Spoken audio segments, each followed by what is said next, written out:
ከኢትዮጵያ አየር ኃይል ማስጠንቀቂያ ደረሰው። ቲክቶከሩ በአየር ኃይል መድረክ ላይ መቅረቡ ከፍተኛ ትችት አስነስቶ እንደነበረ ይታወቃል።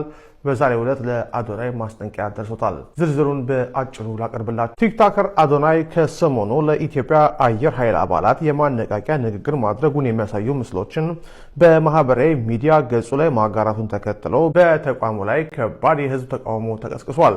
ዝግጅቱ ይፋ ከሆነ በኋላ በርካታ የማህበራዊ ሚዲያ ተጠቃሚዎች ለኢትዮጵያ አየር ኃይል በነበራቸው ክብር ላይ አሉታዊ ተጽዕኖ አሳድሯል የሚሉ ጠንካራ አስተያየቶችን ሰንዝረዋል። ቲክቶከሩ ራሱ ያጋራቸው ምስሎች በወታደራዊ ተቋም ውስጥ ንግግር ሲያደርግ ያሳያሉ።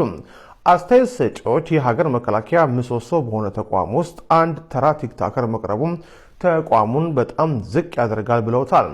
በተለይም ቲክቶከሩ በንግግሩ ወቅት ለአየር ኃይል አባላት ሰግጡ የሚል ለወታደራዊ ስነ ምግባርና ክብር ተገቢ ያልሆነ ቃል ተጠቅሟል መባሉ የህዝቡን ቁጣ የበለጠ እንዳባባሰው ተገልጿል።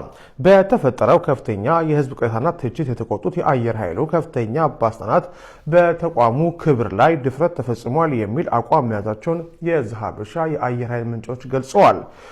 ዘገባው እንዳመለከተው ባለስልጣናቱ ቲክቶከር አዶናይ ያጋራቸው ምስሎች በሙሉ በአስቸኳይ ከማህበራዊ ሚዲያ ገጹ ላይ እንዲያጠፋ ጥብቅ ትዕዛዝ አስተላልፎለታል። ከዚህ በተጨማሪ ተቋሙን ክብር እንዲያጣ አድርጓል የተባሉትና ቲክቶከሩን አነቃቂ በሚል የጋበዙትን የአየር ኃይል አመራሮች ላይ ተገቢውን እርምጃ ለመውሰድ ምርመራ መጀመሩን የዘሀበሻ ምንጮች አረጋግጠዋል።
Big moves every day.